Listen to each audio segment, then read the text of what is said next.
Hi bookworms! Just dropping in ahead of today's episode to tell you about the current fundraiser for Season 3 of Morgan's queer horror fantasy audio drama, The Attic Monologues.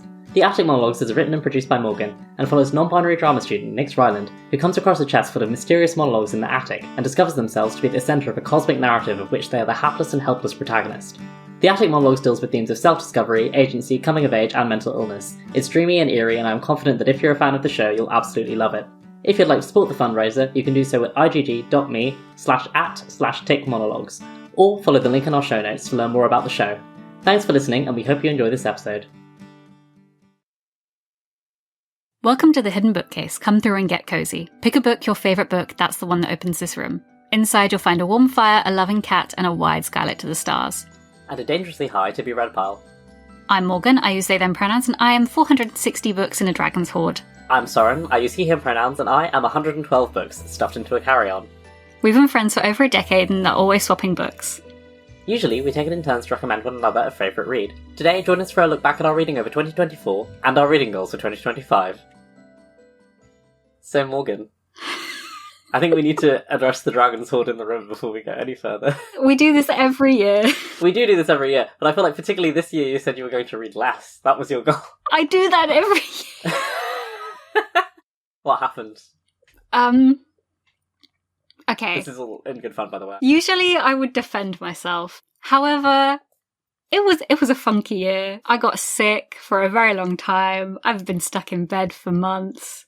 I had nothing to do but read. However, I enjoyed 460 books this year. Well, I partook in 460 books this year. I read 460 books this year. I listened to many of those. That is reading. I will fight anybody who says otherwise. I had that conversation with someone the other day. I got so annoyed. That's really ableist. I hate when people say that. You just think that certain people just can't read them? Interesting. People are like, oh, but it's not, you're not consuming it with your eyes. And I'm like, okay. Some people don't have eyes. I know that that's like a small number, but there are some people who just don't have eyes, or their eyes don't work. I saw somebody say, oh, but Braille is still consuming characters, and therefore it counts as reading, whereas you're consuming through your ear, listening is not consuming characters. And I'm like, at this point, you're just trying to make rules. You're just creating hoops. Yeah. Also, what if you're dyslexic, so you're actually not consuming characters and you read the word as a whole? Because I'm 99% sure that I do that, because I misread things all the time. Then what? Yeah. McLemore, one of my favourite authors, has talked about how that's how they read, so... And the tradition of storytelling comes from an oral tradition from way before writing even existed. It's all about stories. Listening is reading. So, if you have read that many books, it's okay. I'm here with you. It's not a competition. Exactly. I don't know how I did it, but I did. And also, if you're listening to this and you read like one book this year, or like half a book this year, that's also fine. Exactly. A lot of people, when I tell them how many I've read, they either think I'm boasting, which I'm not, or they're like, oh no, I've only read X number, and I'm like, don't compare yourself to me. I am not a paragon of anything. And also, I spend way too much of my time reading. Like, way too much. I'll be watching TV, and I'm like, oh, I just need to go to the loo, and I'll pause the TV, put on my audiobook for the 5 seconds it takes me to walk there. Because I'm like, every single moment must be filled with content. And it's something I'm trying to improve on in 2025. I hope to do that less. But it's not... Don't read 460 books in a year. Don't do it. Also, to be fair, I'm curious about this. How much poetry did you read this year? Because I know you were reading one a day for a long time. Like a poetry collection a day, not one poem. Oh, no, a poetry collection a week. A week, pardon me. I thought it was one a day. The goal. Knowing you, Morgan, it could be one a day. No, it was 10 pages of poetry a day was the goal. Okay. I knew there was a daily goal in there. That's what threw me off. Yeah, so I read 28 poetry books this year. Wow. And I read 50 graphic novels. Gosh. Okay, wait, I want to see how many I've done, because I know that it was a lot. Oh my god, it was equal. That's crazy. I read 53 graphic novels and 53 prose books. Damn! I thought it was more graphic novels, I'm not going to lie. I'm kind of surprised by that, because I really went on a graphic novels kick this year. Because towards the beginning of the year, I discovered Kindle Unlimited has a lot of free graphic novels on it. And then Amazon ended up on the boycott list, so I've stopped using Amazon, but I also realised that I could get graphic novels through my library. Yes. So I went a bit crazy on that front. Yeah, I went on a graphic novels kick when I got COVID. in August. Just so many graphic novels. A graphic novel is just like a bedtime story, you know? It's like, Exactly. and I'll just read the whole thing, and then I'll go to sleep. Yeah. Yeah. I only read 4 poetry collections, though, which is kind of sad. I think I did say that I wanted to read more poetry this year, and I think I've kind of not succeeded on that front. I spent a little bit of time just, like, hopping on random journals online and reading random poems from there. That's a good way to do it. And I did find a few poets I liked that way, so obviously they're not reflected in these stats. But I recommend the Poem of the Day podcast, because they drop 1 poem a day. I need to listen to them. I Very read good. their poem a day on the website sometimes, but I get out of the habit and into the habit, so... Yeah. Or Harry Baker's Something Borrowed is also quite fun. Because he gets 1 poet on every single session, and they do something borrowed, something new, something old, something blue. I love that. Of different poems. Is Something Blue just a sad poem? It's a poem that has blue in it, in any way, shape, or form. That's such a fun idea, though. Because also it is really interesting to hear what people are inspired by and then how that reflects back into their own work. Oh, I really like this. I'm definitely Exactly. And there's some episodes with some music in there. It's all very fun. Very nice. I highly recommend. Audiobook-wise, Ooh. 345 of my books were audiobooks. Ooh. Which, considering my goal was to read less audiobooks in 2024, I think I failed on that one, considering But I read 92 physical books, which is actually a lot worse than I thought, because most of those are poetry collections or comics. So the amount of physical prose books I read is abysmal this year.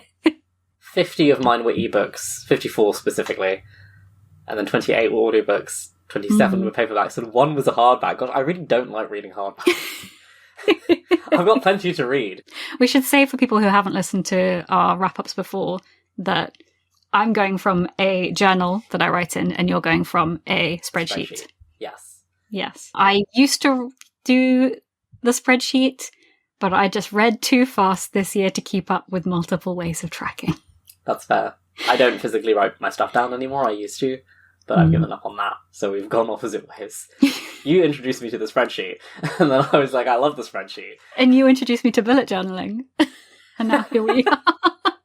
I might write stuff down this year, maybe. I haven't actually finished anything this year yet. I'm sure that's not true for you. So, we're recording on the 2nd. I have read 1 graphic novel. Ooh, okay. A very short graphic novel. So I'm taking it slow in 2025. I love this. Kind of. We'll see how long it lasts. I'm joking. Once I finish all of my current library holds, I'm going to stop getting new library holds and calm down a bit. Yeah, that's my current issue as well. And I think that's what helped me read more paperbacks this year in general, because ebooks are less expensive, although I didn't really pay for any of these, so I don't really know how that... But I'm not stealing them, to be clear. I mean that they were all like either Kindle Unlimited, or they were digital proofs, or I got them through the library app. I did read way more publishers this year. This was one that I was trying to do. I went crazy. I think it's mainly because I was reading quite a lot of graphic novels that helped, because there's a lot of like small presses out there that do graphic novels. It's not even showing me how many there are. There's at least 20 on here, though. And of all of the things that I recorded, 8 of them were self-published. So that's more self-published fiction in general. I want to do more than that this year, again. Because my top 2 are still Big 5 publishers. But I'm pleased with that. Yeah. I definitely want to increase my self-published for 2025. I didn't track publishers this year because I gave up so quickly. But the only one I can think of that's self-published is Nora Sakovic. To be fair, I did read all of her books. So... that boosts it a little bit. That's at least 4. And you might have some in there that were originally self-published or something. Or... You know, Gideon. Diary of Blood was originally self-published. I did read that this year. I can do better, though. I can do better. And I will do better. I'm holding myself to account now, in public, so that when we come to next year I can go, so I didn't do that, but... But, to be fair, I also wanted to read less set in the States this year, and it was still my most popular setting. The States and fantasy are tied at about 30 each. Fantasy settings, that is. And then it's Japan, and then it's the UK. So I definitely want to read around a little bit more next year, because I'm bored. I'm not really doing this out of some sense of, like, moral obligation. I just feel like it would be more interesting to read elsewhere. Definitely. Do you differentiate between like fantasies that are medieval inspired versus fantasies that are other cultures? I don't. I feel like I should. Maybe I will start doing that next year. I will say one goal, which I didn't say out loud and wasn't really a goal until recently, but a goal I did meet was reading more nonfiction. Ooh.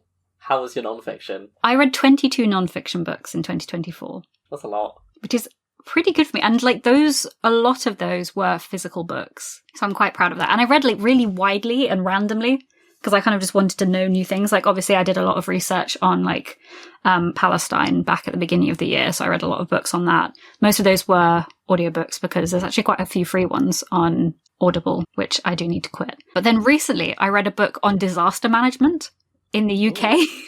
And it was actually one of like my favourite books I've read this year. It's not in my top 10, but it was really good and very random. I do love just picking up a really random non-fiction book. I read Sleepyhead this year by Henry Nichols, which is about narcolepsy and just sleep in general. And that is really, really fascinating. And for some reason, really hard to find. I read it through the library and I keep trying to buy copies of it as gifts for people that I know will find it interesting, and I can't. But would also highly recommend that one. That was very interesting. Did you manage to read your book that you said you were going to read next in 2024? No, I didn't. I started it. I said I was going to read Rin Chipeko's Silver Under Nightfall. And I did start it at one point. I remember very clearly. I was in a Bill's. I was eating the gluten-free pancakes. I was ready. I was in the moment. And then it just wasn't really hitting. And then I ended up having to leave a lot faster than I thought I was doing, like a very boring errands day. I had to see a solicitor. I had to go see a dermatologist. It was very boring and it was very frantic. And I was like, this will be my one bright spot in the day. And I think because I was stressed, I realised I sat down and I was like, I've only got like 30 minutes and then I have to eat and pay and then get out of here and then move to the next place. It just wasn't working for me. Yeah. And I think I was listening to something at the time as well. And then I ended up having to walk very far. So I just didn't kind of get hooked. And then I didn't reattempt. I should, and I will, because that's still very high on my list of books that I want to read. However, I didn't finish it. What about you? What did you say? I said The Principle of Moments by Esme Chikimi Pearson. You read that? I did read it. I didn't read it until, like, August? July? But you did it. I did it. Well, so I said I was going to read it next in January, and then I just didn't because I'm such a mood reader. And then Esme was like, hey, let's get coffee when you're next in London. And I was like, I have to have read the book by the time I remember this happening. You were like, I've got to do it now. I was literally on the train to London reading this book like crazy. Like, oh my god, this is so good. I can't believe I haven't read it yet. And I finished it just before I met up with her. So, and it's a very good book. I recommend it to everybody. My other goal was to read an N.K. Jemisin book, and I did, but not the one I thought I was going to read. Oh, which one did you read? The City We Became. Oh, I've wanted to read that for ages. How was it? It's very interesting, especially as somebody who knows almost nothing about the geography of New York. I still found it really intriguing because it was accessible enough that I got it.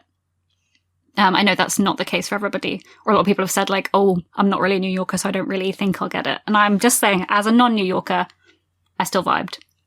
And it had a lot of interesting commentary about what makes the city the city. Yeah. Cool. I read Emergency Skin, which is one of her short stories, which I've refrained from talking to you about, Morgan, because I think we should do it on the Patreon as one of our short stories at some point, because it's really, really good. Ooh. So would highly recommend that one. I did awkwardly start the Broken Earth trilogy and then get distracted. I do this a lot.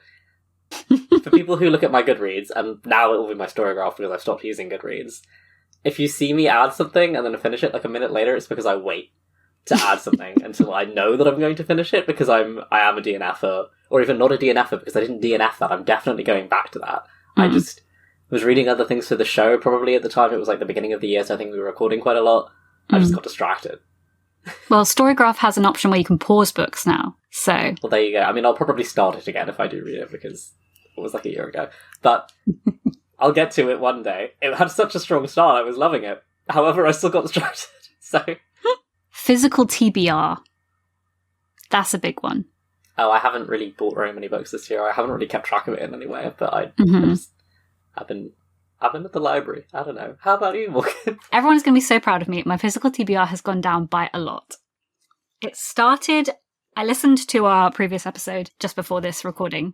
I said at the time that my physical TBR was at 512, which everybody hold your shock. That's a lot, but I work in a bookshop. Yeah. And it hovered there for most of the year, which I think personally is an achievement because I was reading a lot, but I was also acquiring a lot of books. I mean, also, yeah, we have to establish that you get proofs and things. Yes, I get proofs. I also will live on beans instead of not buying books. At least for the first half of the year. Second half of the year, basically as soon as I got sick and I was no longer in a bookshop every single day. Yeah. My crow brain was no longer like, ooh, shiny, every time I walked into work. So my acquisition of books went down quite a lot. But I have ended the year on 438 books in my physical TBR, which I think is pretty good. Yeah. And I'm going to keep going down. We're going to get it under 400. You just do that every year. I think I can do it. By 2030. Well, I'm going to need to start giving away books at some point because moving out of this flat is going to be a nightmare. We built a new bookcase. I'm so scared to ever move, and I don't have anywhere near as many books as you. So I can't imagine. Yeah. I think about that all the time. Moving last time I moved was really, really bad because of the books. And I've got rid of a lot of books since then. I would say I probably have a similar amount of books. I don't know. I've got a big bag waiting to go to Oxfam Books downstairs right now as we speak. I do have a rather large pile right next to me of books that I plan to give away. So, maybe. Maybe. There's a lot of books that have been on my TBR for about 10 years and I need to accept that I'm probably never going to get to them. But there's always that voice in the back of your head that's like, but what if I do? What if I do? Or what if I suddenly need this book for some reason? Yeah. You never know. Who knows? Who knows? It could happen. It could. I need a library. I need a storage space. Yeah. Where I can keep everything. Speaking of all of the wonderful reading you did this year. Yes. Should we talk about our favourites? Yes. I want the listeners to know that ahead of time, Soren texted me and said, "You're not allowed a top 36 this year, Morgan." And I said, "Don't worry. I've already done it." They were honest. They were like, I already know. What he doesn't know is that before then, it was a top 52. Oh my god. That's one a week. You know? And I did, 52 was entirely by accident. I highlight my favourite books of the month every year. And then I list them at the end of the journal so that I can go through and figure out what my top 10 are rather than having to remember all the books all at once. Then I narrowed it down to top 10. Top 10! I'm very proud of you. That was 4 times harder than what I had to do. It was so hard. But I did it, just for you. And I've actually still got 2 on my list, and I'm going to decide in the moment. I'm going to go with my gut. So, gasp! There's 2 vying for that last spot, but I don't know which one makes it. But I'm going to decide. We can have an honourable mentions section. We can. But not 36 of them. What is the first book on your list? What's your top book of the year? I feel a bit bad making this my top book because it is like a prequel spin-off situation. So you really can't read it without having read the main book. But I don't care because it is the one that made me the most emotional. And it was like my immediate choice. I didn't have to think about this at all. And it is Tardek and the Princess by Alexandra Rowland, which is the prequel to A Taste of Golden Iron. And it is about Tardek, who's like a side character. He's the main character's ex-friend with benefits. They're still friends, but the benefits are gone. Gasp. But he's also a member of his royal guard and kind of his best friend. So there's a lot of feelings going on there. And this is set... It's both a prequel and a sequel, so you really have to have read the first one to read it. It's flashing back to his training and like how he entered the palace guard, and it's also his relationship that's changed since the main character from the first book has gone through his romance and is now... Well, it's a romance, so I feel like I can spoil that they get together, is now witnessing the person. So he's witnessing this happening, and he's also reflecting back on his training and like how he came to like be in this guy's service and all of that. And it's so good. I'm so upset that it wasn't published as like its own little novella. It's just self-published by the author. Not to yell at the publisher, but what's wrong with you? You need like a beautiful special edition of this that's supposed to sit with the main one, because it's like the best thing I've ever read. It's so good. It's so beautiful. The dual timelines are managed so well. It's so emotional. It's got such interesting world building in it. It adds so much depth to this character who already has a lot of depth in the main novel. If you've read Taste of Golden Iron, can't recommend it enough. Also can't recommend A Taste of Golden Iron enough, so just go read both of them. I want to. We will. But I do have her other novel on my list at number 7. Ooh. Do you want to talk about that as a nice transition? Yeah, I will. So Running Close to the Wind by Alexandra Bracken. Set in the same world, but a standalone. It's got pirates, it's got Polly, it's got a non-binary captain, it's got a priest who has a vow of chastity and 2 very horny people being like, but what if you didn't, though? But in, like, a respectful way. Yeah. Not in a, like, sleep with me way. In a sort of, like, but what if, though? Because you're hot, and you find me really hot. And there's also a cake competition, and that's really important to the plot. And it's just very fun. And you should always listen to the audiobook, because the narrator is insane in the way he uses different voices. I don't know if this is actually true or if I've just misremembered it, but the main character sounds like Doofenshmirtz from Phineas and Ferb. But it doesn't get annoying because he's just like that. Incredible. I need to read this so badly. I think we need to do Alexandra month. Yeah, why did I say Alexandra Bracken? I've written that down wrong. I was wondering why you said that, and then I was like, maybe she's changed her name. I'm not going to say anything. It's a different author called Alexandra Bracken. Right. Alexandra Rowland. I'm just gonna say the line again. Running Close to the Wind by Alexandra Rowland. This is kind of funny though, so I kind of want to leave it. My embarrassment. We should do Alexandra Rowland month. We should. We should. But my actual number 1 of the year. It was between 2 books. It was really hard. But eventually I went with the one that I have nattered about constantly to everybody I know. And that is Godly Heathens by H.E. Edgman. Listeners. The curse is lifted, although you can talk about it now. Exactly. I have made allusions to this book multiple times throughout the year, but unfortunately it was under the SMP boycott, so I could not talk about it. But now I can. It feels like it was written for me. It's insane. It's about a non-binary, polyamorous, demi-romantic, indigenous teenager, and they've got a hot, buff girlfriend. They've got a hot, evil boyfriend, and they find out they're the god of magic. They're kind of evil, and it's kind of amazing. It's very amazing. I need to read the sequel, but for some reason the audiobook is not available in the UK. So I might just email Daphne Press and be like, hello, please, because Daphne Press is the UK publisher. Yeah. But it's so good. Oh my gosh. Everybody needs to read it. We might do it on the show. I made it my entire personality for about a month. And there's just, everyone's queer. And it just...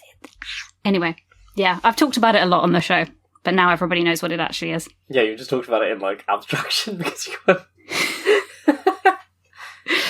So, yes, that was my top book of the year. What's your second book? Okay, I'm cheating a little bit here because I read these as separate volumes. However, they are available as one book. Yeah, that's allowed.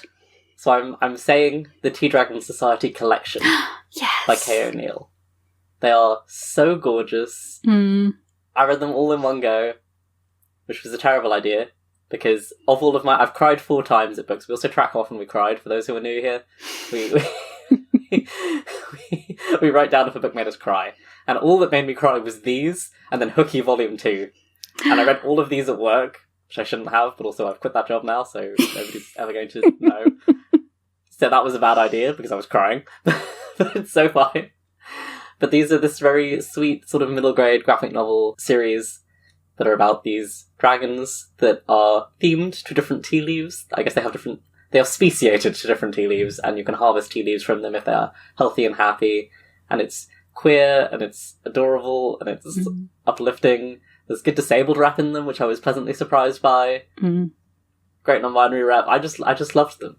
I just cannot say enough good things about them, and I desperately need to get physical copies of them because I read them digitally. So, yes, I read the first volume this year as well, and it felt so calming. It felt like drinking a cup of tea.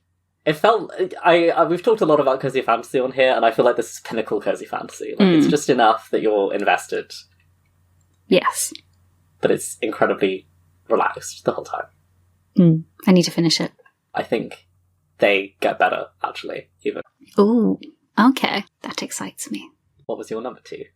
So my second one was The Sunshine Court by Nora Sakavic, which is the fourth book in the All for the Game series. Tell us everything, Morgan.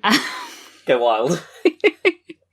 For those who are new here, the All for the Game series is a series about college knockoff hockey or lacrosse. Lacrosse and hockey are the same thing in my brain. They're not, but they are. It's about college knockoff lacrosse. It's called XC. Lacrosse, but what if it was violent? Yeah, lacrosse, but what if it was lacrosse violent? Is already quite violent, but still. And also, what if it was actually a front for the mafia? And our main character is on the run from the mafia and then goes, I have nothing to live for. I'm going to join a college XC team. Nothing can go wrong here. Oh no, I'm gay now. Anyway, and it's beautiful. It's a bit messy. It's self-published, but it's one of the most heartfelt looks at consent and trauma that I've ever seen in my life. And book 4 is from a new perspective, from a character that we vaguely see in the rest of the series. And it really just proves to me that Nora Sakavic is so incredible at writing point of view because it feels like an entirely different book. And all the characters you meet are described in such different ways because the narrators are so different. And it's basically just this traumatized French boy who has been just traumatized within an inch of his life, being introduced to people, basically just being introduced to a queer friend group who take him under their wing and tell him that his trauma was actually valid and that he shouldn't have been treated that way. And then they slowly begin to unpack it. And it's now a 3-book series, because originally it was just going to be 1 book, but now there are 3 of them. And it's incredible. It's beautiful. I cried. I reread it immediately. I went absolutely insane for several months. It's so good. That's all I can say. It feels like it was written for me. Even though I don't care about sports, it's just packaged in all the trauma deconstruction that I love, and it's beautiful. I recently started rereading the first book, so that's kind of back fresh in my mind, and I'm being unwell again about it because I'm only allowed to reread it once a year. So January 1st, my phone was dying because my friend was sleeping on top of my charger, and I was like, you know what I can do? Since it's now January 1st, I can start this series again. Oh my god. So I did. Congratulations. Thank you, yeah. It was a really good way to bring in the new year. Book 3. Book 3. To be fair, this one I would say I kind of ties with second for me. Okay. I was debating. I was having issues. And it is one that we've talked about extensively, and it is Sunbringer by Hannah Kana. Real. I just feel like it's such a perfect sequel. We have a whole episode on it, so I'm not going to go on. But very topical, very timely, very good character writing. Kissen gets to meet a MILF. I don't really know what else we would need. That's it. Real. Thanks for coming to my TED Talk. Book 3 for me was Voyage of the Damned by Frances White, which we did mention. I literally just got that from the library and then let it expire because I was reading too many other things. Honestly, I started it and I was like, okay, I know that I sold this to Soren as Fruits Basket murder mystery because that's what I saw a review of it. That's what they were selling to us. That was their comp. And I feel like I don't know enough about Fruits Basket, considering I've read only like 2 volumes. Familial trauma? ? Familial trauma is there. Oh my gosh. The way I reviewed this in the end was, this is like if Gideon the Ninth was a BL anime. I remember that you said that, and I was like, well, I have to read it now, obviously. The main character is... This is time for me to reveal my special interest to everybody, which is very deeply disturbing, but unfortunately it is my special interest and I am trying to get a PhD in it, and that is suicide. And surprise, surprise, it was such a treat for me to discover that the main character of this book is incredibly passively suicidal, and it's a whole plot point of him going through that trauma. And will I be writing about this book in my master's or my PhD? Yes. Because it was so well written. It was so good. The audiobook is read by Omari Douglas, and he's incredible. It's just... character work was incredible. I loved it. Yeah. Also, I heard from Kit on our Discord, who was our editor, that the fat rap is really, really good. Yes. Apparently he was screaming when he was doing the rough edit, or listening to, I can't remember, the fat representation episode. that we did. He was like, Voyage of the Damned, but none of us didn't say anything about it at the time. Yeah. There's so much good different rep in there. There's such good disabled rep. There's non-binary rep. Ooh. There's obviously gay rep. There's trans rep. There's arrow rep. It's beautiful. I'm back in the queue. I'll get it soon. It's so good. I want to reread it again. Also, then Amari Douglas was in one of my favourite TV shows of 2024, so I was like, oh my gosh. Everybody go watch Black Doves. It's incredible. It's got Keira Knightley in it, and it's got Ben Whishaw, who is a gay assassin who's an absolute failure of a character, and we love him. My book 4 was another one that we've just done on the show, so I'm going to be succinct again. But it was She Who Became the Sun by Shelley Parker Chan. Nice, yeah. I loved it. It had great character work. It had a great setting. Beautifully portrayed. It was beautifully written. The drama was great. I don't know what else to say. Go listen to our episode on it. We spoke about it for a whole hour, everybody. We spoke about it for like an hour. What about you? My book 4 was Someone You Can Build a Nest In by John Wiswell. Oh, I remember talking about this. Very good, fairly short. It's about a monster who lives in a cave and is amorphous and has to eat people in order to repurpose their bones to make themselves look human. And she's woken up from hibernation too early by some killers and is like, I'm here now. And then falls in love with a monster hunter who has a deeply, deeply messed up family. And wants to lay eggs in her. But then is like, oh wait, maybe I could just kill your family instead. And both the monster and the monster hunter are ace, which is lovely. And it's written by an arrow ace and disabled author, which is pretty cool. And the author has a book coming out this year, which is a Hercules retelling, which looks really, really fun. 5.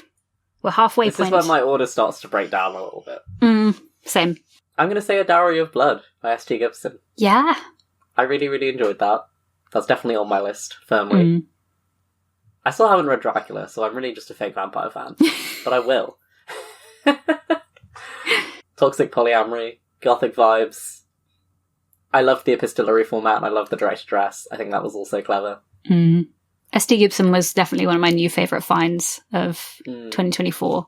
Evocation it didn't make my top 10, but it is one of my favourite books that I read this year. Yes, Evocation also didn't make my top 10, but it's up there for me. Like, it was very good. I thought about it.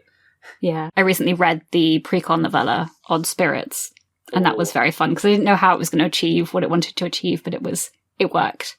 Oh, okay. I'm looking forward to reading that. I haven't got around to it yet, but I'm definitely going to. My 5th one is one I've talked about lots on the show, so I'm not going to talk about too much, but it had to go on here, and that is Covenant by Lysandra Vong. Yes. It's a webtoon, but it's also being traditionally published, and it's beautiful, it's incredible. It's like, what if Shadowhunters was even gayer? What if you were just a guy who had wings but couldn't access them and you fell in love with the Antichrist? And I read it all overnight in like 7 hours, and I will not say more because I have talked about it extensively. But it is very, very good, and I highly recommend it. And you can read it for free. Yeah, you can just go read it. Just go read it right now while you're waiting. I say as someone who also hasn't read it. It does really interesting things with the scroll ability on Webtoon. So I haven't seen how it holds up in physical form, but it does really nice, long transitions and pictures, which are really, really cool. Love it. Using the medium to your advantage. Exactly. So your order's broken down. My order is breaking down. My order is kind of always quite loose, to be honest, with these things. I don't want to be like, this book was objectively better than this book, even in my own mind, because I'm like, it does different things. It's apples to oranges, you know? Yeah. So next, I will say Of Socialites and Prize Fights by Arden Powell. Ooh. I read a few Arden Powells this year, and last year. I basically read their entire canon at this point, apart from The Fairy Hounds of York, I think, which I will eventually get to, but I just haven't read it yet. But this is one of the Floss Magicae series, which is The Last Binding-esque type setting, in that it is sort of loosely Edwardian London, and magicians are in society, except there's no secretive element here. Magicians are just, well known, and most people are magicians, especially if they're upper class. Basically, all of them are really fun.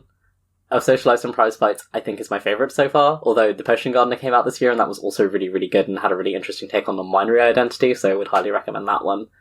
But Of Socialites and Prize Fights got me specifically. It had a Gujarati lesbian in it, which I loved because I'm half Gujarati, so that was very exciting to see. And her deal is that she has been turned into a leopard by a jealous ex because she sings for men and, like, occasionally sort of does, like, compensated dating with them, basically, to make her money. But she's obviously not legitimately interested because she's a lesbian. So then this guy's like, well, I'm going to turn you into a leopard every night. So she has like a, when the sun goes down-esque type thing, so she can't work. And then while that's happening, she's sort of coming into her own realization of her sexuality, and she falls for this boxer, butch woman, and they just have a very fun relationship. The tension's good. It's quite lighthearted overall. It's a romance. You know that it's going to be fine in the end. But they have a fun relationship. They're the kind of dynamic that I feel like I don't get to see on the page a lot. And I just really liked them. So, would highly recommend. It's a very fun, quick read. And that's self-published, so yay. Yay. We're getting there. My order has also broken down, but the one I have listed as number 6 is The Butterfly Assassin by Finn Longman, which I've been wanting to read for ages, and I finally got round to it. And I read the whole trilogy. It's so good. Objectively, the premise is very sort of CW vibes. It's about a city somewhere in the north of the UK, which is a hub of death, basically. Everyone who lives there is an assassin or being run by the guilds of the assassins, and they're hired out to different, countries to do assassinations sometimes. And our main character has grown up as an assassin, and you're not supposed to train kids as assassins, but she was. And she's deeply, deeply traumatized, because I love that. And yeah, it's just about her unlearning her trauma, but also making every incorrect decision at every opportunity, getting so many people killed, killing so many people, but still trying to do better every single time things go wrong. And it's queer. The main character is Arrow Ace. She's also allergic to gluten, which is nice. Oh my god. And it's this is so exciting. I've literally never read a character who's allergic to gluten, and I don't know why. I really want to. Yeah, no, from book, especially in book 2, where she moves in with a roommate, and there's a lot of stuff about, how her roommate accommodates and makes sure that, everything in the kitchen is totally suitable for her. And it's, a really big part of her, characterization is the fact that she has to navigate this allergy. Because she's also allergic to 700 other things because of things that happen in book 1. But it's a really integral part of her character. And it's so refreshing to see. Why am I so excited by this?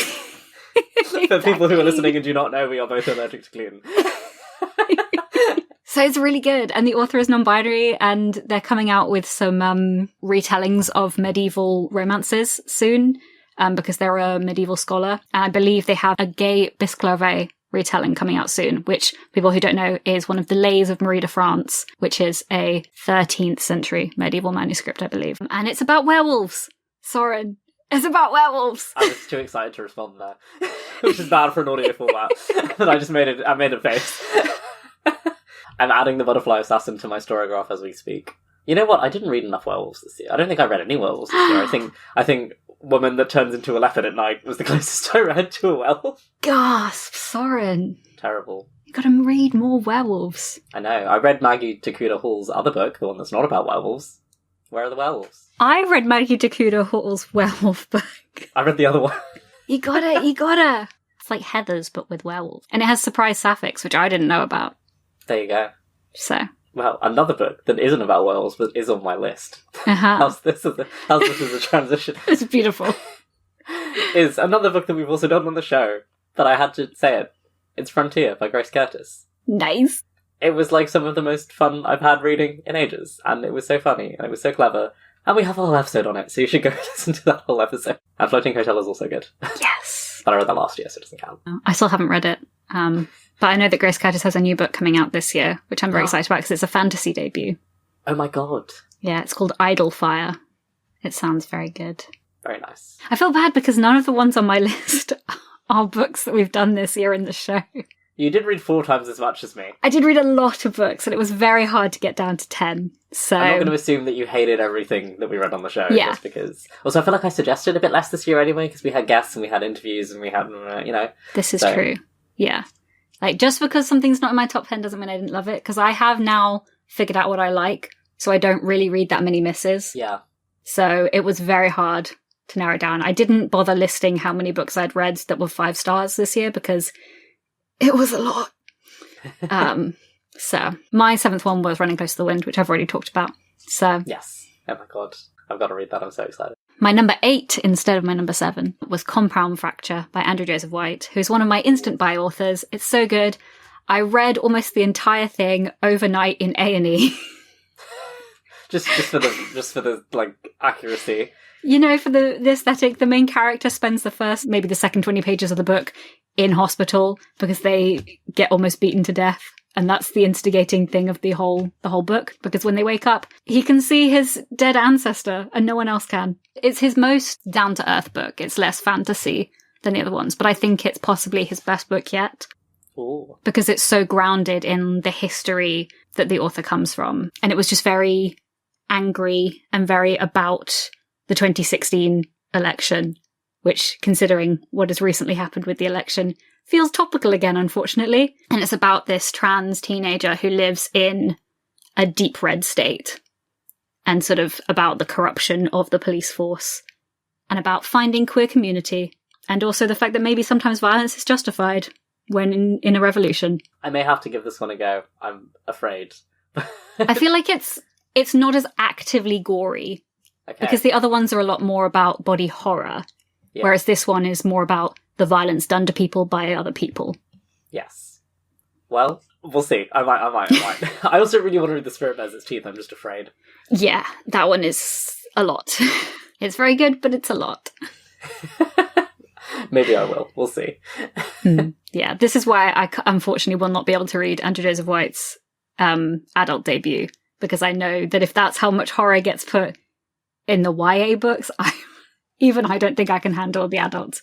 Yeah. And also the adult one is about pregnancy, isn't it? Yes, it is. I think, unfortunately, that's one of my icks. Yeah, same. I think I can't do that. So, yeah. I'm very curious, so I'm very tempted, but I'm also like... Yeah, I know I shouldn't for my own mental health, but also Andrew Joseph White's such a good writer.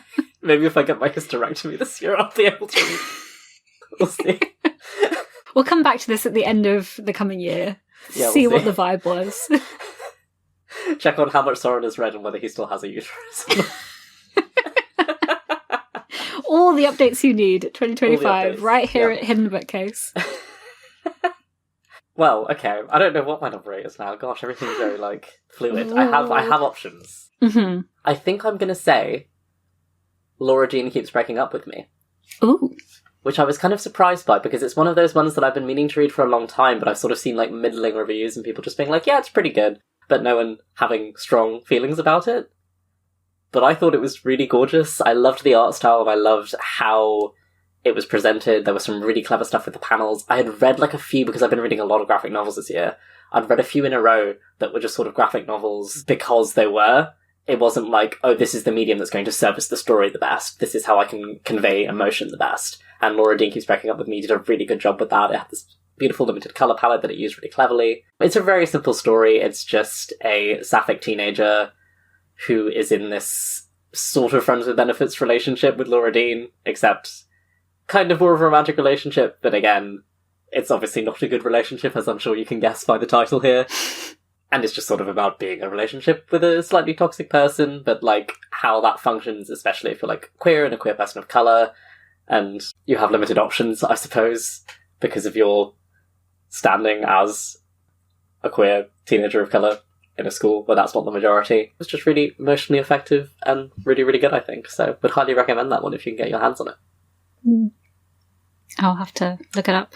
I think that's my first non-fantasy on the list. Whoa. Oh my god. Or no, non-fantasy or sci-fi. Yeah. I was going to say I don't have any non-fantasy or sci-fi, but technically I have 3. But they're 3 that are so unrealistic as to basically slot into fantasy in my brain. Fair. So. What's your next one? My next one is one of the aforementioned 3. Ooh. It is Icarus by K. Ancrum, which is basically, what if teenager was very, very touch-starved and needed community and was forced to be an art thief by his dad? And also has Ehlers-Danlos syndrome, which is very exciting. It's really good rap. More EDS rap, oh my god. Yeah, good EDS rap. And it's gay. And the main character is just so unhappy and so disconnected from his peers, and it's all about finding community and also being very gay, and stealing art and standing up to toxic father figures. A lot of YA, there's not necessarily a reason for it to be YA, but this was so much about teenagers looking out for each other and the community that the main character creates. You know how in American high schools, in sort of movies and TV shows, it always feels like they don't really know each other? Yeah. Despite the fact that they've been around each other for years. This felt much more realistic in that everybody kind of knows each other, but hasn't just dug in enough. But you all know each other by sight. You all have vague notions of each other and the rumours around each other, which I think is a much more realistic way that school is. The only other way I've seen it done like that, which worked, was the movie Booksmart. Yes. Which I thought did really well with that sort of sense of community that teenagers have. This is just like a rec list for me at the end of every year. I'm like, what did Morgan like? And then... That's the whole reason we started this podcast. Exactly.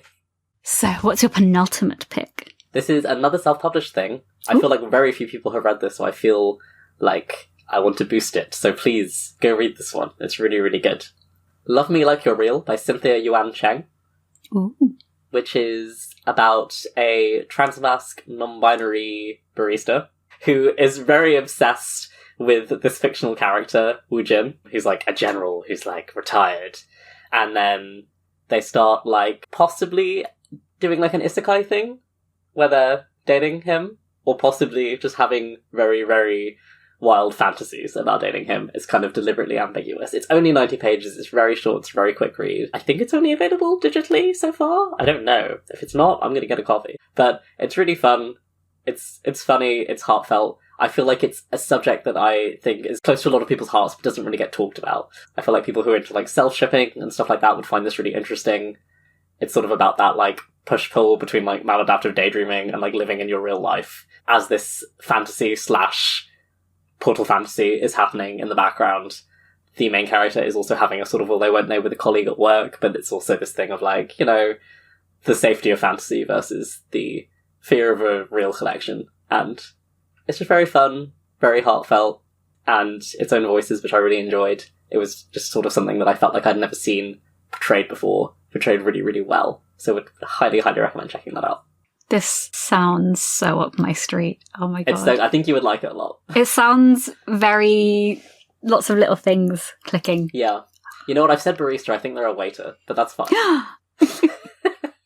Morgan, what's your final pick? This was a very hard struggle for me, but in the end I had to go with Lost in the Moment and Found by Shayna Maguire, which is the 8th book in the Wayward Children series. I think it's possibly my favourite book in the series, if not for book 4, because it is such a tragic book, and I feel like it was very close to Shayna Maguire's heart, given the introductory note to it.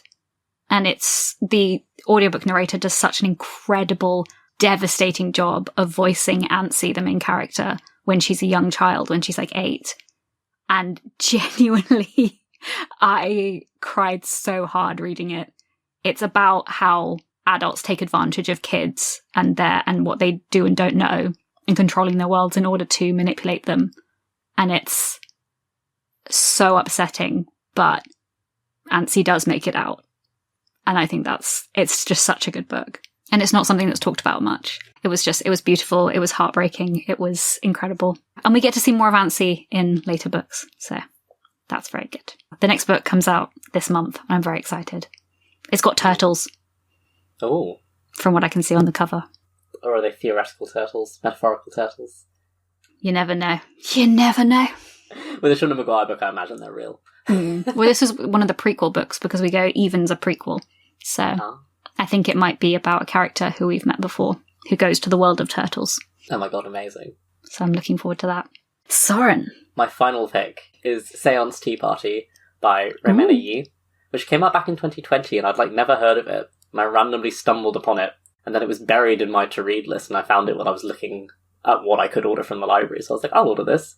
And it was really, really good. It's a middle grade graphic novel. It's about a girl, Laura, and she's dealing with the fact that all of her friends are like, it's time for boys and growing up and makeup. And she's like, but what about playing pretend? which is way more fun. Yeah. And she's right. And then she's like, I'm just going to have a little tea party with myself and I guess the ghosts in my house. Which means that she does accidentally summon a ghost called Alexa. It's about growing up, but, like, maintaining your true self, keeping hold of your imagination, and then it's also a little bit about finding out, like, what happened to Alexa, because she's a ghost of about Laura's age, which obviously has some negative implications, and Alexa kind of making her peace with the fact that she died young, and reconnecting with some people in her past who are now a lot older. It's just very cute, very heartfelt, very emotional, and I really liked it as an examination of that sort of personality type. You know, you could definitely read Laura as neurodivergent, but that specific type of person that I think Morgan is and that I am, who sometimes wants to live in a fantasy world a bit more, and that, like, struggle with growing up. It still really spoke to me even, like, as an adult, and I think it would definitely speak to kids of that age who are sort of going through that thing where suddenly everyone around you's priorities are changing, even though yours might not be. And I just think it was a very successful encapsulation of that. So, would highly recommend, because I feel like I've never seen anyone talk about this one, and it's so good. In fairness, it came out September 2020, which is, like, a horrible time for it to come out, because he was at a bookshop, nobody. So, yeah. And particularly, I think, for a graphic novel, you kind of want to flick through before you buy one, maybe, so you're not necessarily going to buy one online. So I feel like that kind of shot it in the foot a bit, but it's beautiful. Do you have any honorary mentions? I mean, my honourable mention that I almost wanted to put on was Witch Hat Atelier, but I've only read the first volume still, so I can't give it, like, a proper... I don't know why I haven't read more of it, because I read this in, like, February, and I was like, this is the most amazing thing ever, and then I just didn't read any more of it. But I will. And I've heard only amazing things, but the first volume was so strong that it almost made it of its own accord.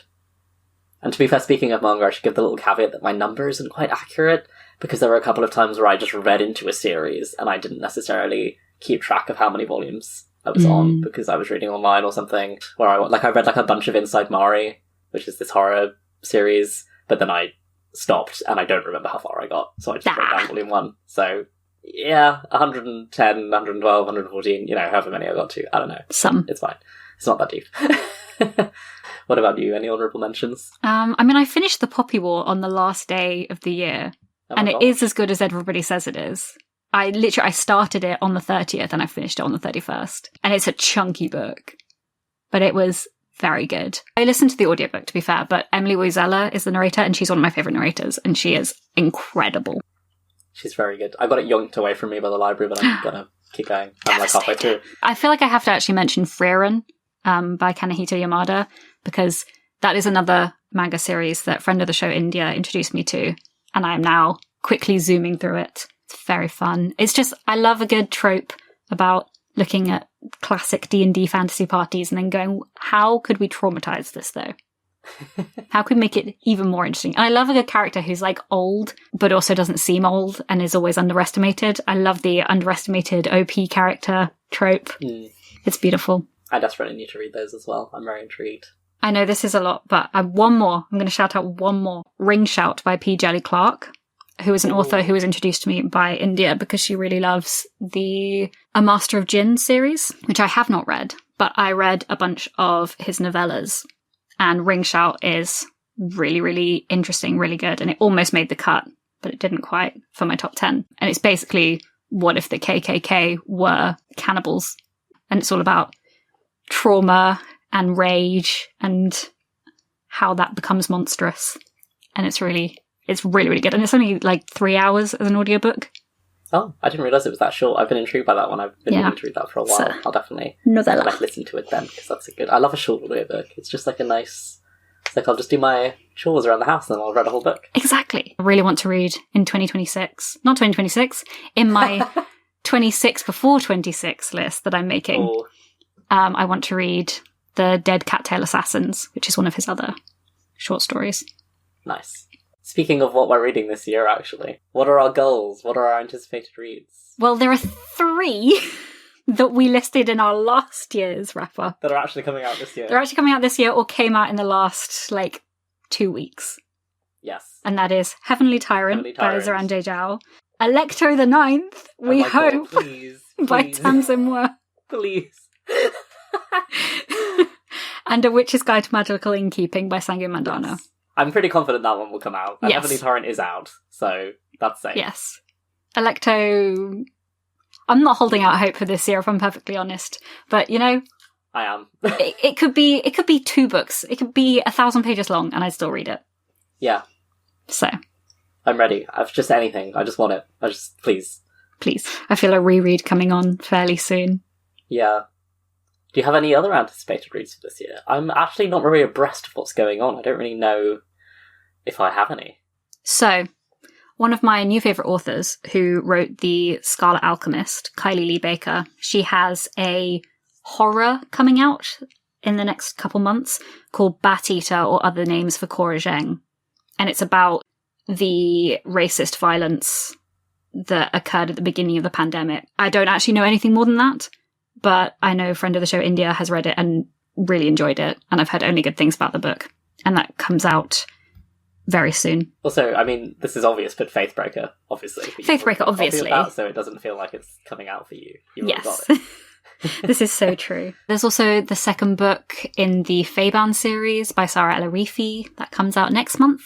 That looks really fun. Well, not fun. It's going to be quite depressing, but I'm sure it'll be good.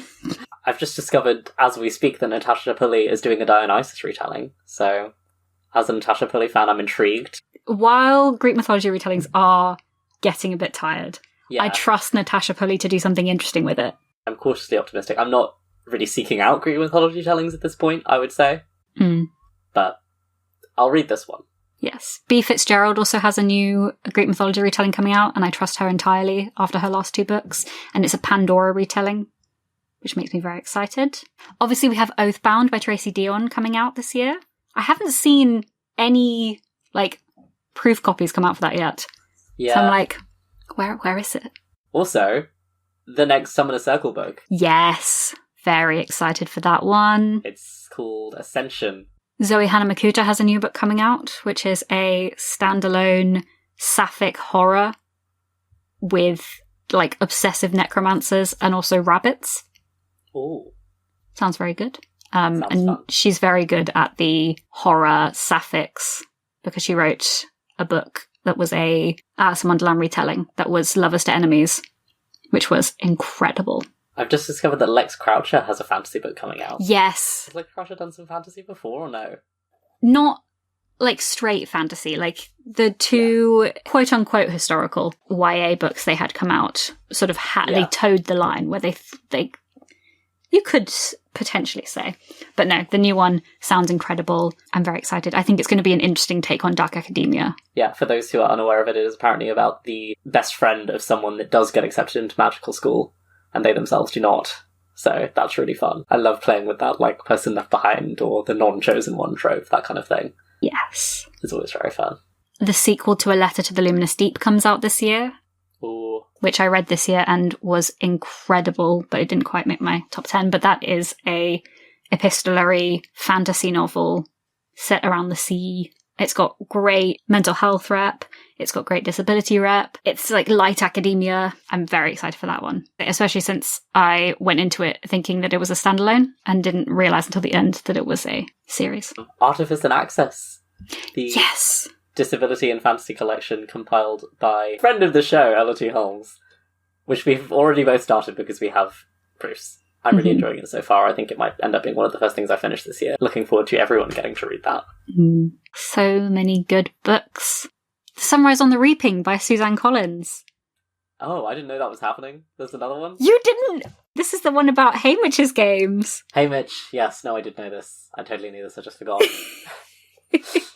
Samantha Shannon announced a new book in the Priory series, but I don't know when it comes out. And we've been promised that it will be a lot shorter, but I don't think it has a release date quite yet. I don't know if I believe that.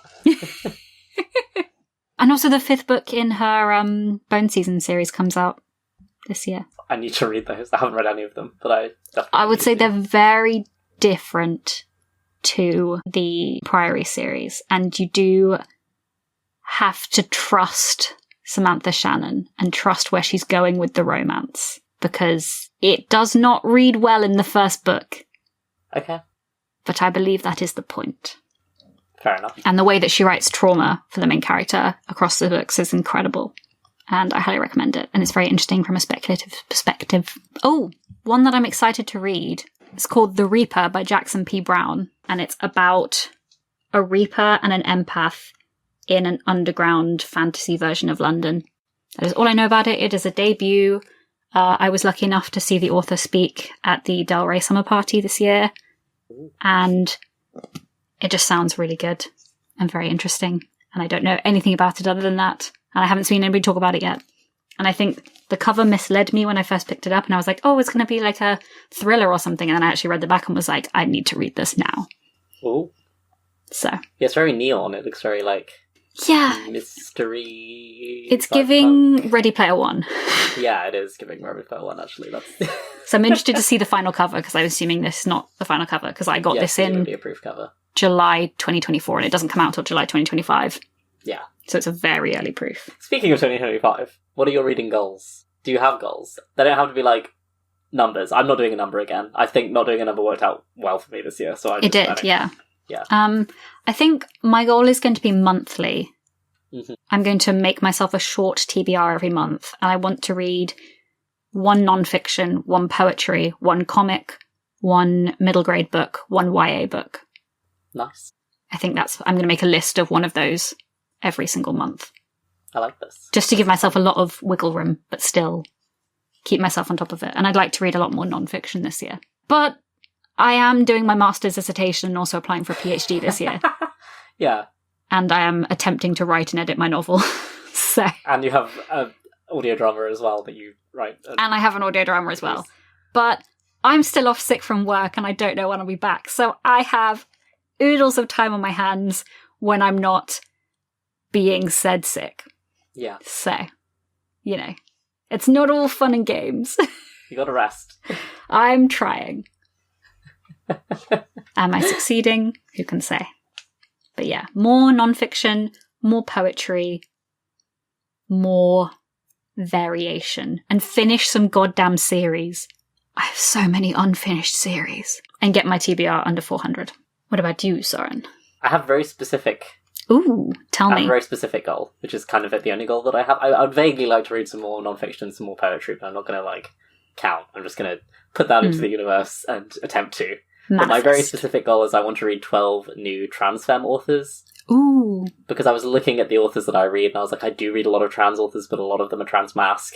And, like, a lot of the popular authors are also trans masc. Like, the popular trans authors, which is fine. I'm not saying that is bad and should change. I would just also like to see more trans femme authors up there as well. So yes. This is my very specific goal, and I wanted to say it on the show because I'm kind of struggling to find ones that I haven't read. I've read like a few. I've read Juno Dawson, I've read Charlie Jane Anders, I've read like a few of the bigger ones. So if you guys have some to recommend, please tell me who they are. I'm going to read Manhunt this year. I think Jean Thornton has a new book coming out that is intriguing to me, so that's also on the list. I read a lot of trans femme authors who were not published in traditionally, as in I read like their work in journals and things last year, so I want to read more novels and things. And you know, maybe I can't find them because they're not out there, but I'm sure they're out there somewhere, even if it's in self-published spaces and stuff. So if anyone is listening to this and is like, Soren, this one, please tell me. Please. Because I was like, I'm going to make a list. And then I was like, my list is like mostly full of ones I've already read. This isn't what I wanted. So, well, I'll look through the authors from the collection I read this year called Your Body Is Not Your Body, because that had a fair amount of good trans femme rep in it. So I'll check if any of them have full-length novels. And I will pass them on to you. Yes, that is my very specific goal. I like that goal. It's a good goal. I might do some of the Storygraph challenges. Having moved to Storygraph, I'm enjoying the fact that there's so many of them. And some of the, like, read around the globe ones where, like, you read stuff set in different countries and stuff look fun. And I'm just going to decide if I feel like doing one of those in the moment, even if I, like, decide halfway through the year or something. So, we'll see. I don't really have any other goals. I would like to read less ebooks just because it gives me headaches. So, that's, I guess that's a goal. That's, like, a health-related goal. I'd like to read less audiobooks and more physical books. Although I think... Again, I'd like to read less books. I don't think I physically can top this year. You said that last year, though. No, but I think now I don't think there's any possible way to get to 500. And also I'd like to watch a lot more TV and movies Films. this year. Yeah. Because I did manage to, on the last day, get to 52 movies. I know. Morgan. I was up to 8 when we hang out in July. And then obviously I got sick, so I had a lot more time on my hands. I watched all of the X-Men movies and then went off on a tangent because my sister is a massive film buff and I'm trying to impress her. So I watched things such as Suspiria, which is a deep-cut 1970s movie. I was quite drunk at the time, and I think I needed to be in order to enjoy it, but here we are. But I'm trying to watch more movies, and also more TV, because TV is my first love, except everything gets cancelled these days. So, Yeah. But I just finished the new Brit Marling TV show, A Murder at the End of the World. Brit Marling, of course, made my favourite of all time, The OA. And Murder at the End of the World is like, what if Carmen Sandiego was stuck in an Icelandic retreat with Elon Musk and her hacker idol, and then her ex-boyfriend dies. And it's a massive critique of technology and the distance it puts between people, and a fable warning of what can go wrong if you leave it to its own devices, and the fact that billionaires have too much money and no one can say no to them. That sounds very intriguing. It grew on me. The first few episodes I was like, oh, okay. Where's the spark? Where's the Brit Marling spark? And then it kicked in, and it was so good. Playing a long game. Yes. So, yeah, I went on a movies tangent there, but I'm going to read less books. I'm going to consume more other media, and I'm going to be less obsessed with Goodreads updates, because a lot of the poetry collections I have aren't on Goodreads, so I didn't read them. You can request to have things added, but it does take a while. Yeah. And you have to do all of the, logging work. Yeah, so I'm going to disconnect from technology a bit more in my reading consumption. Yeah. How will I quantify it? I don't know, but we shall see. You'll just know at the end of the year, I guess, if you feel like you've done it. What is your first read of 2025? I'm waiting for this question. Okay, for those who are new here, the rules are we can't say something we've already started, because that's just cheating. Oop. It has to be something that you are going to start and finish within 2025. I don't know. What about you? Why are you asking? How do I have to go first? I'm joking. Well, I know what my next read is going to be, I think. Oh, okay, what is it? Because I am currently in the middle of Only a Human by Vanessa Len, which I've had on my TBR for ages, and I finally found an audiobook of it. And I started and I was like, okay, this is kind of like a young YA fantasy. It's okay. Yeah. And then I just haven't stopped listening to it since I started it. It's something about it is just so consuming, and I'm just really loving the world that the main character is living in and everything that the author has created, and the tension between the potential love interest is actually really good. But the second book in the series, Never a Hero, I'm going to read it immediately afterwards because I already have the audiobook. Yeah. So that, I'm kind of cheating a little bit, but I'm committed to finishing series this year. So that is my next read. Are you cheating, or is this just the smart thing to do? I'm also going to read The Dragon Republic by R.F. Kuang. That's my next book in the series. I'm going for it. I'm going to finish some series. Potentially interesting question is, are you going to make a 26 before 26 list? I was going to do 25 in 25. I don't know why I'm finding 26 before 26 so much more intimidating, even though it's the same thing, but just with one more book. Maybe. I don't have one yet, but I might just do one to do a post. Maybe. Why not? Why not? Yeah. I went with 26 before 26 rather than 25 in 25 because I'm turning 26 at the beginning of 2026. So I'm like, and a lot of people do like this before I hit my birthday. And I feel like that's a good goal. And I like the rhyming. Well, I'm going to be 26 this year, Morgan. How horrifying is that to say? I'm sorry to everyone who's listening to this who's older, because actually I know that the majority of our audience are older than us, and I don't mean it like that it's a bad thing. It's not a bad thing. It's just intimidating. It's just confusing and scary because, the passage of time. Anyway. Yes. I'm going to be 25 in 16 days. Enjoy being 24 while you can. Early 20s as opposed to mid-20s. You can still say it. I think 25 has to be better than 24 was. I hope so. I really hope so. I mean, 25's been pretty okay so far for me, so... You know? I'm going to take that as a sign. Yeah, I think you should. It's going to be great. I'm going to get that PhD application done. I'm going to read good books. I'm going to write good books. Everything will be fine. I feel like I'm just going to say that I'm going to read Manhunt because I'm in the queue for it. Yes. Library-wise, and it's part of my little challenge. So. Yes. And you do, in fact, have to read your library holds rather than just letting them expire. I try. Usually I'm just reading a different one, and then it expires. I feel that. So it's a race against time. It is a race against time. And that's only like 300 pages as well. That's not long. Yeah. There you go. You can do that. But I do have a few things to finish first, so we'll see how that goes. I need to finish Most Ardently because I waited for 6 months for the hold. You mentioned it in our last wrap-up. Yes. And I'm now reading it. But to be fair, it took me a while to get my hands on it. So I've been waiting. I've been in the line. So I need to finish that before it expires because I can't just let it expire and then wait for like one person and then jump back in the queue. If I let it expire, I will be waiting another 6 months. So I'm not doing that. Run. That's it, I guess. We don't know how to end these ones because they just end.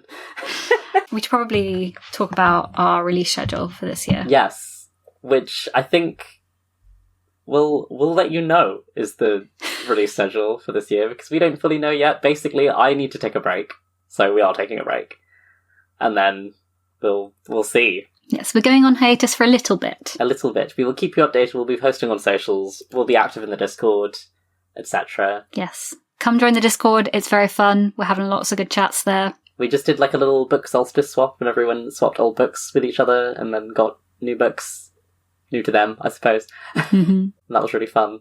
And we'll probably do that more. I kind of want to do that more because I think people enjoy it. So maybe like we can do it at the equinox and the summer solstice as well. Yeah. Yeah. Cute. And in the meantime, we will try to post more on the TikTok. And if you... You say we. I don't know. I don't know about that one, mate. I will try to post more on the TikTok. I'm trying to use TikTok less this year. I need to stop. But in the meantime, friend of the show, India, has just started a YouTube channel. So if you love to listen to her natter like I do, because I regularly tell her I'd listen to her read the phone book, and now I can listen to even longer videos of hers. And she is a lot of fun. She reads very widely. And she's just a very fun person to listen to. She's doing super fun weekly vlogs, and it really does just feel like chatting with someone. She's very natural. I was very impressed. She was just like, I just feel like I'm talking to India. Yeah, so everybody go check that out. India reads a lot. Lots of fun. She does, in fact, read a lot. Yeah, we'll let you know what's happening. We'll probably put something up on the feed, like, shortly before we come back, I reckon. Yeah. That'll probably be how we do it. So, keep an eye out for that. And happy reading in the meantime. Yeah, thank you to everybody who listened in 2024. It's been so much fun to hear from you. And until then, you're always welcome through the bookcase.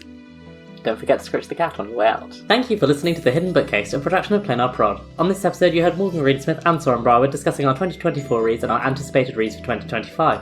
You can find The Hidden Bookcase on Twitter at Hidden Bookcase and on Instagram, Facebook, Tumblr and TikTok at Hidden Bookcase Podcast. Find out more about Planar Prod at planarprod.com. Know what we should read next? You can reach us at thehiddenbookcase@gmail.com, send us a DM on social media, or come chat with your fellow bookworms in our growing Discord server. The link is in the show notes. Want to support The Hidden Bookcase? Support us on Patreon for bonus episodes, audio outtakes, playlists and other extras. Buy a book through our bookshop.org page, or consider leaving us a rating or review or telling a friend how to find us. Your whispers are the best way for bookworms to discover our show. We'll be going on hiatus for a little bit, but we'll let you know as soon as new episodes are on the horizon. In the meantime, we wish you all the best for the new year, and remember, you're always welcome through the bookcase.